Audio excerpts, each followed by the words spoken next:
Hi, I'm Will Lester, Haematology consultant, and thank you for the invite to speak at today's meeting. I'm sorry I couldn't be with you in person, but I'm going to talk to you about the world of Von Willebrand disease, particularly looking at some new international guidelines. These are my disclosures.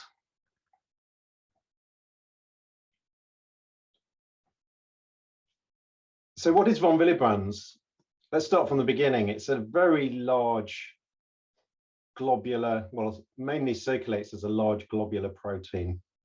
It's one of the largest proteins in the body, and it's got sugary bits on it. And its main role is to capture platelets and stop bleeding, particularly in the small arterioles. It also carries factor VIII and protects factor VIII from breakdown. So patients with von Willebrand disease may not only have a low level of von Willebrand protein, but they also may have a low factor VIII level as well. In fact, von Willebrand has a multitude of functions. It's not something we can really go into today. One very important function is probably the regulation of the development of new blood vessels. But today we're going to focus on its role in terms of bleeding. And we're going to be looking at these guidelines, which are basically a number of societies together who have developed some, what really is internationally the most up-to-date opinion on the management of von Willebrand disease. Just quickly to touch on classification.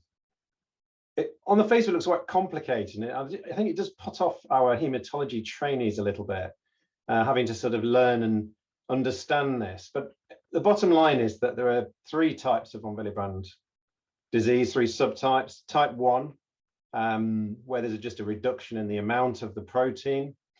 Type 2, where the von Willebrand protein itself doesn't work properly. It may also be reduced, but it doesn't work properly. And type 3, where you've got essentially no von Willebrand protein at all, and that's the most severe type. There is actually an acquired von Willebrand disease, so you can develop it later in life, sometimes associated with malignancies. Sometimes it's unexplained. It could be associated with a condition called MGUS. So we do see this. It's not very common, but we do see it. In fact, it used to be a lot more complicated. And Evan Sadler managed to sort of get all of these subtypes grouped into a much more simple and usable subclassification. I think it still stood the test of time. But going back to the classification, something to point out actually, and I think we need to address this, is the absence of what we call low von Willebrand factor. So what we did in the UK guidelines several years ago, before these guidelines, what we considered people with mildly reduced von Willebrand levels and bleeding to have a bleeding condition with low VWF as a risk factor, rather than calling them von Willebrand disease. And I'm going to explain why. But essentially, these guidelines have kicked that out. And you can read this, but in reality, certainly in the States, they weren't very happy with this because they want a label.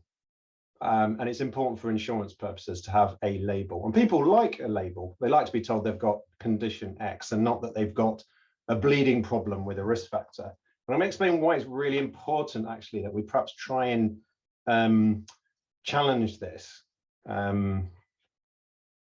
So if you're going to decide on whether a patient's got von Willebrand disease by von Willebrand levels, so this is mainly, I guess, type 1, where there's just a reduction in levels, you're going to have a cutoff. It's very difficult to not have a cutoff of what you say is sufficiently low to give you the label of having the disease. So in some studies, such as those looking at heavy menstrual bleeding, they've used just less than 50% as a cutoff. And that means that more than 10%, somewhere anything up to 17% of women with heavy menstrual bleeding have von Willebrand levels, at least one-off levels below 50%. So you could, if you use that as a cutoff, you'll be diagnosing an awful lot of people with von Willebrands, and we'll look at whether that's the right thing to do or not in a minute.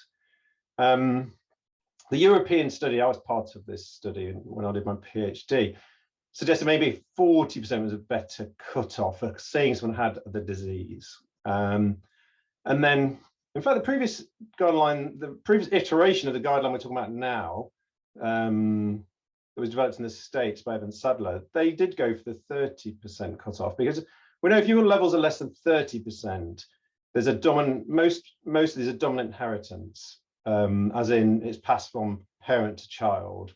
There's a 50% risk for each child that's born, and it's usually caused by a definite mutation in the von Willebrand gene, and that mutation is generally enough to cause bleeding. So it's a bit more simple, and the inheritance is more predictable when the level's less than 30%. So that would leave you then with how to classify those as 30 to 50%. So Sadler and us in the UK went for low VWF rather than calling it a disease. What we were saying is that someone comes to you in clinic and they come to you because they've been referred because they're having what they think is excessive bleeding. And what we're looking for is an explanation. And what we think is that one of the contributing factors may be a reduced von Willebrand factor, but it could be a bit more complicated than that. So that's what we're going to explore. And just so you know that healthy blood donors, if you just go and check von Willebrand levels on people turning up to donate blood, levels can be anywhere between 36 and 157, often dictated by your blood group. So blood group O have lower levels, and the vast majority of these people say they have no bleeding whatsoever. So I'm going to take a step back now. This is a large cohort study from one large bleeding disorder centre. Not in the UK. So these are people coming into clinic with significant bleeding symptoms that the clinician thinks, yes, you've got a bleeding problem, and then get investigated, get their von Willebrand levels checked, they get their platelet function checked, they get clotting factors checked, and this is the final diagnosis. And the most common finding, 60% here, bleeding of unknown cause. Cannot pin it down to anything. 14% got low von Willebrand levels. Some have got low von Willebrand levels and a platelet function problem, or von Willebrand, low von Willebrand levels and a clotting factor deficiency, or just a platelet function defect. In this study, that was more common to actually have a platelet function defect than a von Willebrand's, or a combination, or just a clotting factor deficiency. So the commonest diagnosis you're going to get if you get to clinic is bleeding of unknown cause. And if you think this is just a one-off, then other centres have found the same thing. In fact, a large Austrian study found that actually over 70% of their bleeders had no clear diagnostic label. You say, well, but is that important? Does it actually matter in terms of the severity of the bleeding? If you find that you're labelled as von Willebrand disease, are you going to get worse bleeding than someone who's labelled as bleeding of unknown cause? The answer is not really. So in this, what they did here is they broke down the patients in each group to either sort of more mild or more severe bleeding history. So the darker the bar is, the more severe the bleeding. So this would be the von Willebrand patients, the platelet function defect patients, the combination patients, and then the bleeding of unknown cause patients here. Very similar severities of bleeding, or a similar breakdown of bleeding. So if you're no better off or worse off to have bleeding of unknown cause than any of the other diagnoses in terms of how much it's affecting your life. So it's just as important a diagnosis, which has the same implications across the board, really. I'm going to go back to Eric von Willebrand now, and the family he studied in the Åland Islands. And we know that Hjordis, who he studied first, unfortunately actually died of exsanguinated from a menstrual period, and one of his sisters, or one or two of his sisters, had catastrophic gastrointestinal bleeding, and one had bleeding from an injury to a tongue that was fatal. The parents actually had milder bleeding symptoms. And we now know that that Hjordis and siblings had type 3 von Willebrand disease, the most severe type, with absolutely no von Willebrand protein or factor VIII at all. But the parents were carriers of type 3, so they passed on an abnormal gene each down to to their children. And then the parents did have mild bleeding, so as carriers, they did have some bleeding themselves, but not so severe. But let's look at carriers of von Willebrand disease. I think it tells us something really important. The first thing to say is that what your von Willebrand level is determined by more than your genetics. So we all carry 2 von Willebrand genes. So it's a bit like a plane flying with 2 engines. And we know that some people will be carriers and one of their genes will be knocked out. So this is a big Italian family. And they looked at all the carriers who'd lost one of the genes. The gene just doesn't make any von Willebrand protein at all. It's all flying on one engine. You imagine that if the genetics were the only thing that influenced your von Willebrand levels, everyone would have 50% levels.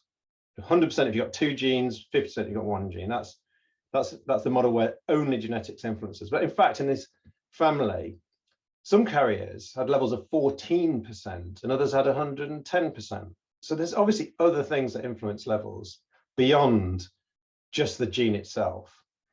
ABA blood group is very important. Your levels can really fluctuate, so stress can just push them up temporarily. Age is a really important factor we're going to touch on in a second.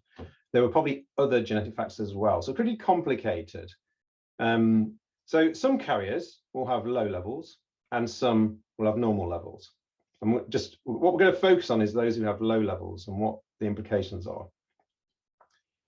So we looked locally at our type 3 families, and I'm just going to summarize. We found that of those who had low levels, less than 50%, only 1/3 of them actually had any bleeding problems. So most of the people who carried low VWF levels had no bleeding, which means that having a low VWF level alone may not be enough to cause bleeding in many individuals. Yes, in some, but no in others. It's a risk factor, but it doesn't necessarily result in bleeding. And it's similar in terms of worldwide literature. Most low-level carriers do not really have any significant bleeding. So those that do bleed probably have additional risk factors beyond just the low VWF levels.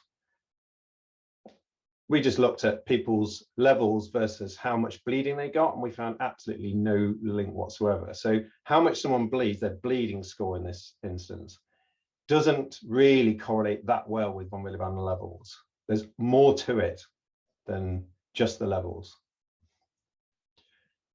And another study that's important to bear in mind, this is why we shouldn't necessarily just call everyone with a level 50% as having von Willebrand disease. So this is an old study, but they went around, they bled a lot of school children and found that nearly 1% had levels below 50%, is probably the cutoff they use for memory.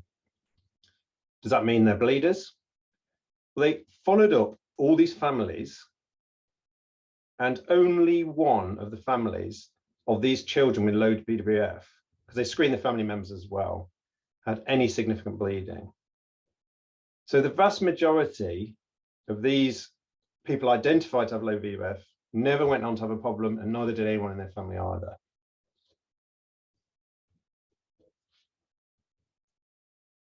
And why is this important? I've been working to this now. Hopefully I've explained it in a way that makes some sense. It's important because as you get older, your von Willebrand levels go up.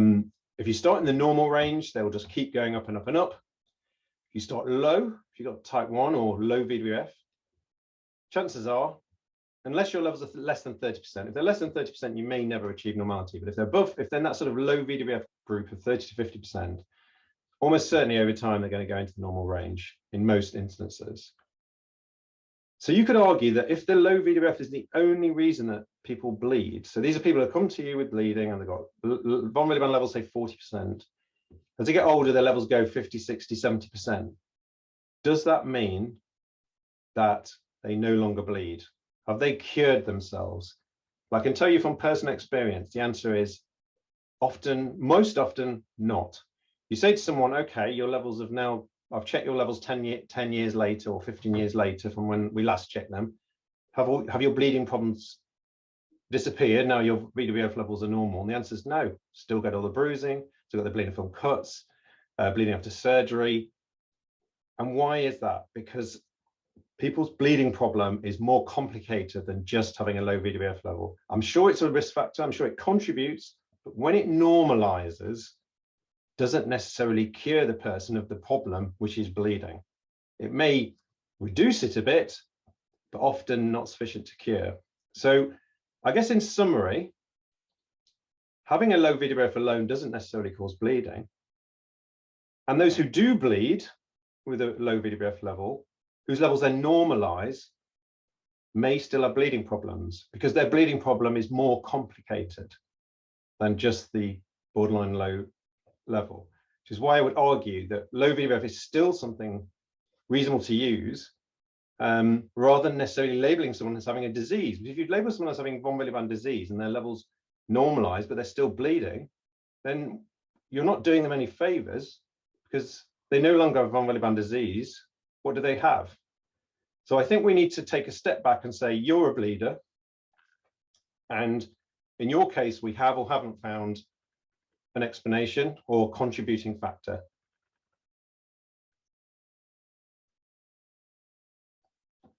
And so people have gone back and looked at reclassifying their population of von Willebrand patients.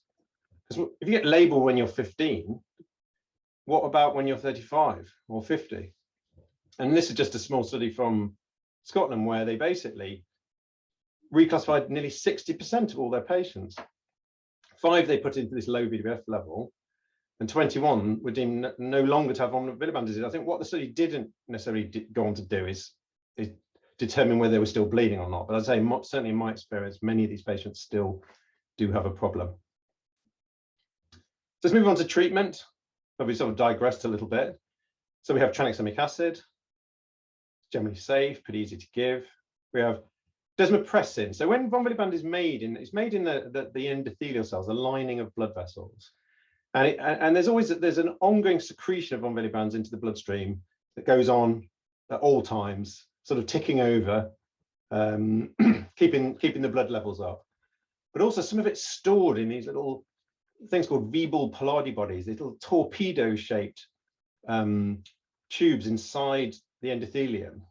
And under the right circumstances, with a bit of stimulation, you can release a mass of von Willebrands all in one go from these little storage organelles into the bloodstream, get a big boost of von Willebrand levels. I mean, things like stress can do that, but you can use this medicine called desmopressin to get a patient to release all this stored von Willebrand into the circulation to give your clotting system a big boost. We don't tend to use it in people with disease of the arteries or people over 70 years of age, because if you've got a very narrowed artery and suddenly you boost all the von Willebrand into the circulation, you might cause a blockage, a clot, a heart attack, or a stroke. So we tend to only use it in patients who don't have vascular disease who are less than 70. It causes a bit of fluid retention as well, so you have to fluid restrict about 1 litre to 1.5 litres. And then we have von Willebrand factor concentrate. And we're going to talk a little bit about some changes that have occurred there. So that's where you take, historically, blood donations and you heat treat and purify it. And then you've got a concentrate of the von Willebrand factor from blood, which you make into a freeze-dried powder. You can add water to it and then give it. So what does the new guideline talk about in terms of managing surgery if you've got von Willebrand disease?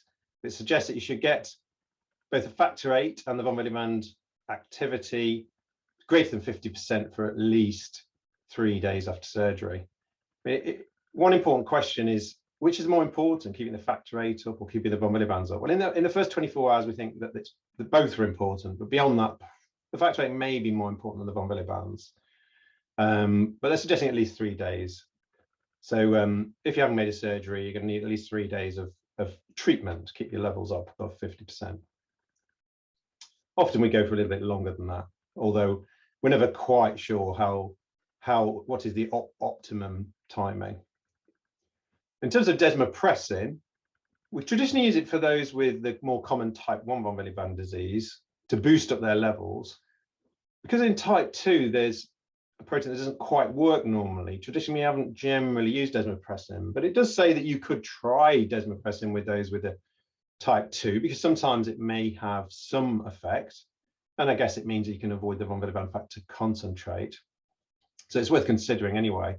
It does say if you're going to go major surgery in a site where even a small amount of bleeding may result in quite a critical organ damage. So if you're doing a brain operation on someone's brain or spinal cord, you really don't want to take the risk of bleeding. So you really shouldn't be using desmopressin, just in case it doesn't have the prolonged and desired effect that you want. Because actually people respond differently to desmopressin. Some people don't get a great boost, some people do, and some people's boost doesn't last very long. So we like to do desmopressin trials just to assess this, where we give it and then we check the levels at 1 hour and 4 hours, but we don't necessarily check it at 8 or 12 hours. So it talks about not using it for the sort of major operations. And in terms of doing this sort of check to make sure it works, it suggests that anyone with a level less than 30% should definitely have a desmopressin trial just to assess how useful it is. But if your levels are above 30, so even in what we would call the low WF group, that it probably will work. So it's not essential to do a trial. So the higher your levels are, the more likely you're gonna get them above 50%, I guess. But if you're less than 30, you should really have a test before it's used for surgery. So if we're not using desmopressin, if we're using von Willebrand factor concentrate, so historically we've used plasma-derived concentrates, and they're not identical actually. They generally in the UK we've always used mixed factors. So it contains the factor itself, the powder that we add water to and then give to the patient, contains both von Willebrand protein and factor VIII, the combination of the two, although the amount of factor VIII differs between the different products. Actually, if you look at if you do something called a multimer analysis, that's actually slightly different as well. It's probably to do with the way that these different preparations are manufactured, and some of them do lose a bit of the more sticky high molecular weight forms. And so they're not identical, although they all seem to work. And generally they're pretty safe. I mean, we've got a good 30-year safety record with these products. But I guess we've sort of lost that a little bit in the von Willebrand world compared to haemophilia, with not having access to recombinant technology until now. But I would stress that these are effective and safe products. We do now have recombinant von Willebrand factor, so there's a bit more parity with haemophilia. And what's the difference? Well, firstly, it's not derived from plasma. It does have higher molecular weight, more sticky forms in it, because it's never been exposed to being broken down in the blood. We have no idea whether there's any difference in how effective it is or how safe it is compared to our standard products, because there's not been any trials comparing recombinant von Willebrand's with plasma derived, but we know that it works. So it's now licensed for treatment before surgery or for treatment of bleeding. And there are trials that have shown it's effective.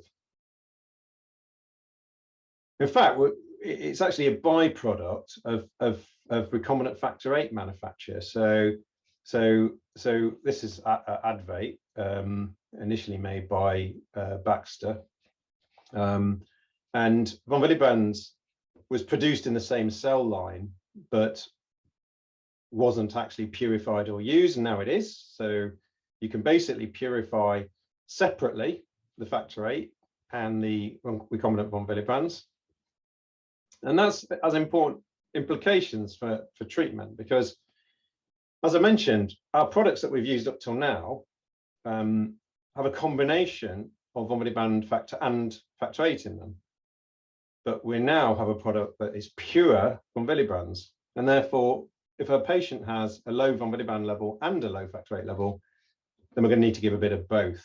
And give the recombinant factor VIII and recombinant von Willebrand together, I guess in a more controlled way, because we can decide on the 2 doses separately. Whereas normally with von Willebrand products, you get what you get. We can't separately titrate the two, but it does make it slightly more complicated. The French have been doing this for a long time because they've had a pure plasma-derived von Willebrand factor, which we haven't used much in the UK.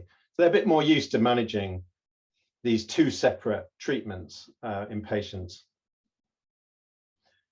And I'll just talk you through this. So this is a patient who's got severe von Willebrand disease. They've got type 3, no von Willebrand protein, no factor VIII. And so you give them the recombinant von Willebrand factor, and the levels go right up to 100% there.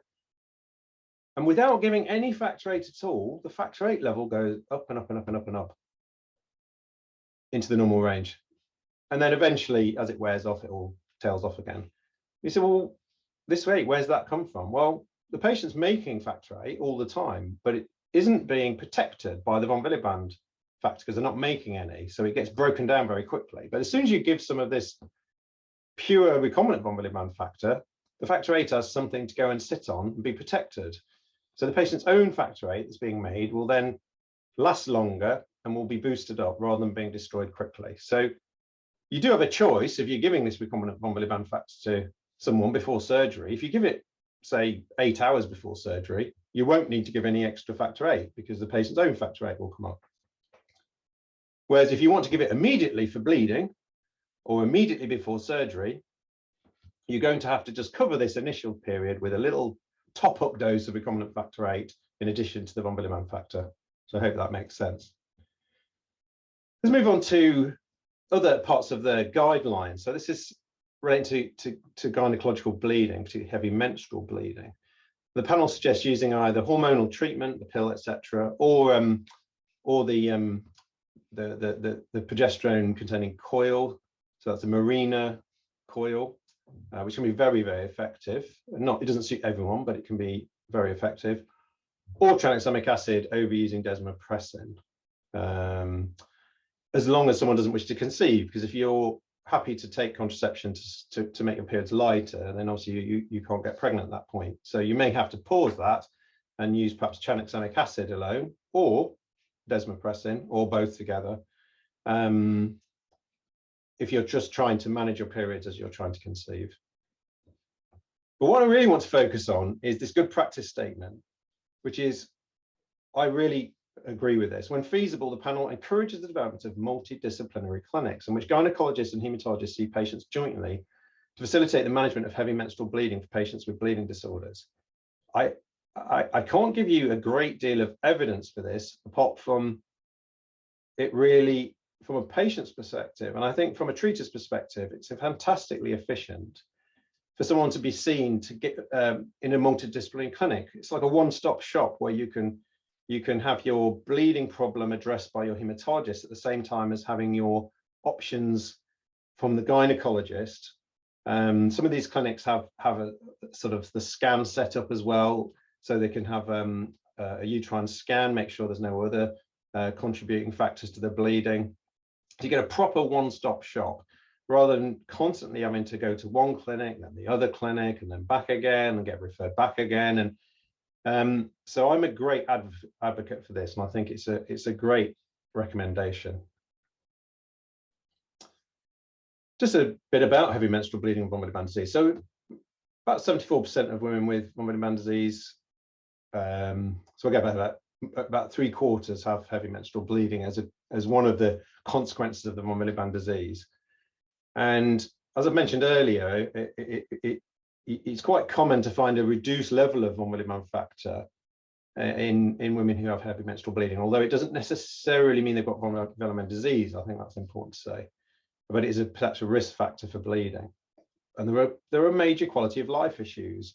People with heavy menstrual bleeding feeling that they've achieved less, extra effort to perform tasks, limitations of daily activities, and pain, which is very important. So it's really quite a significant bleeding problem.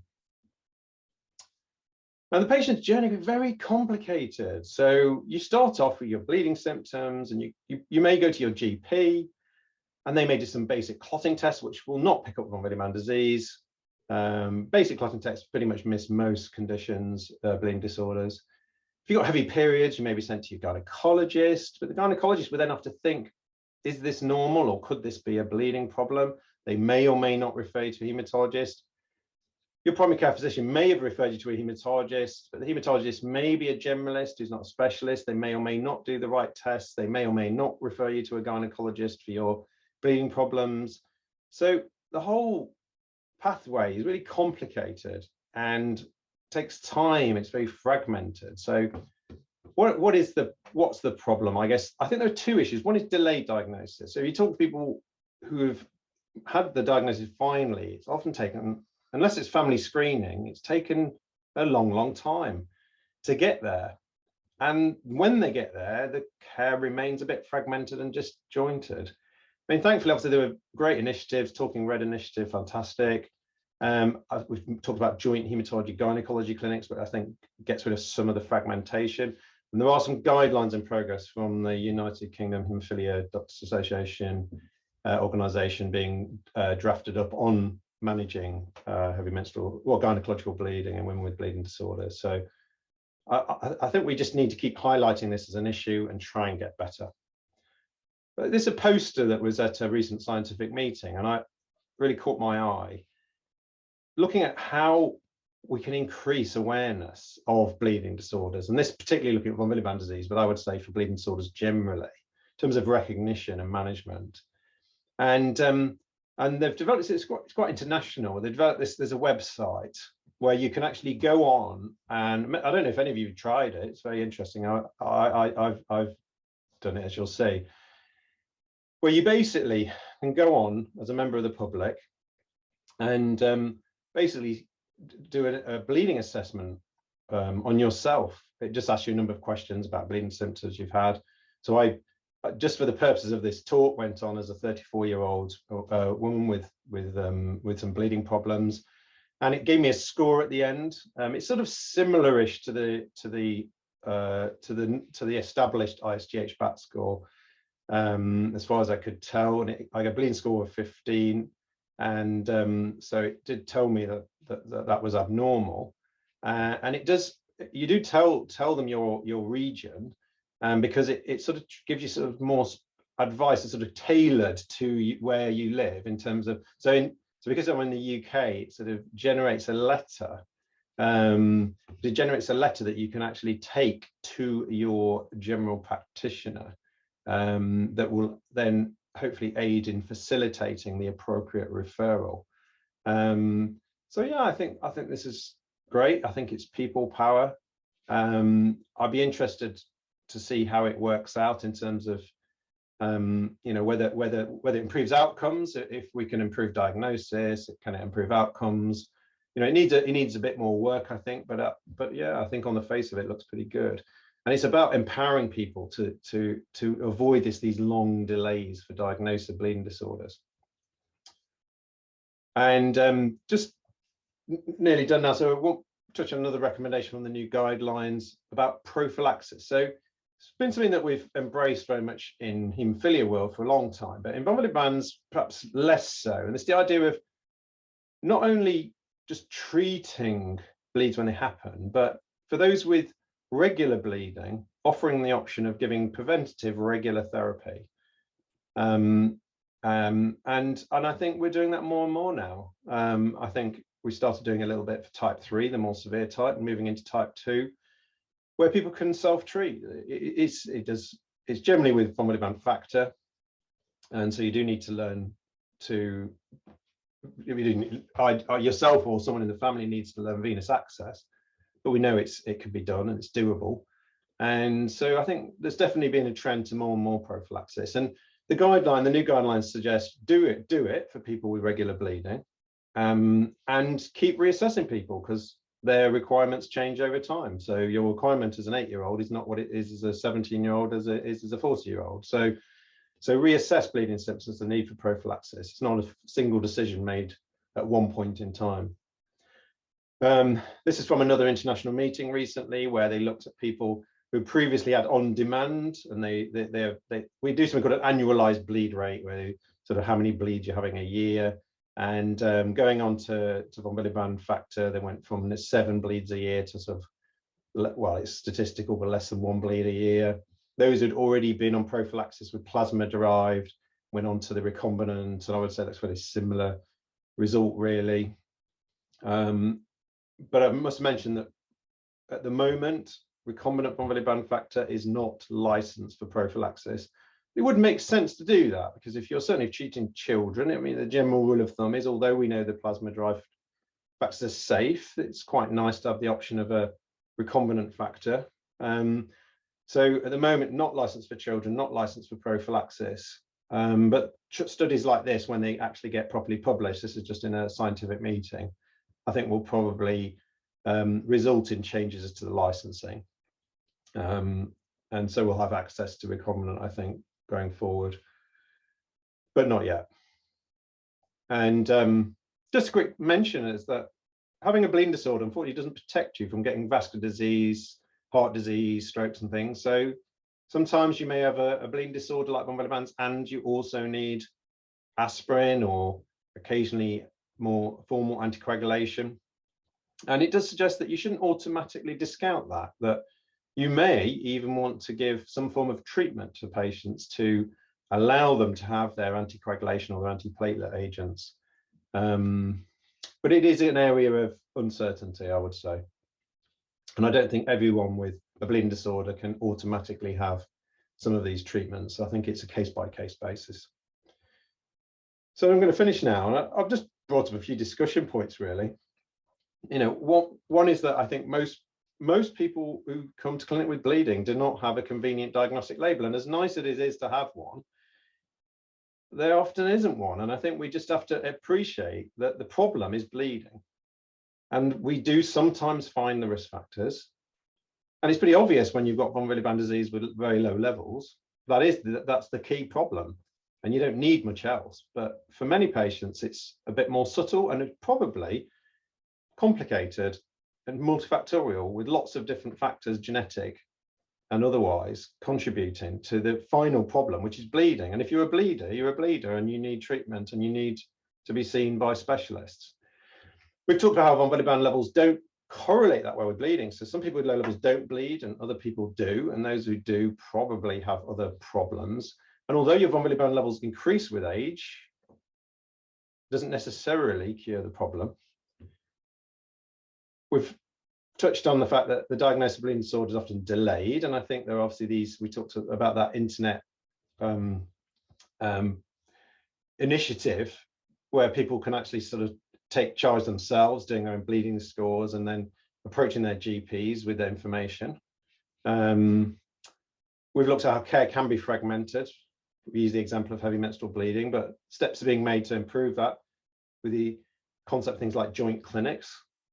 And we've talked about how recombinant von Willebrand factor is now available, and it's only currently available for treatment of bleeding and prior to surgery in adults. I guess we're going to have to work out where it fits into our treatment algorithms. And with that, I thank you for your attention, and we'll stop.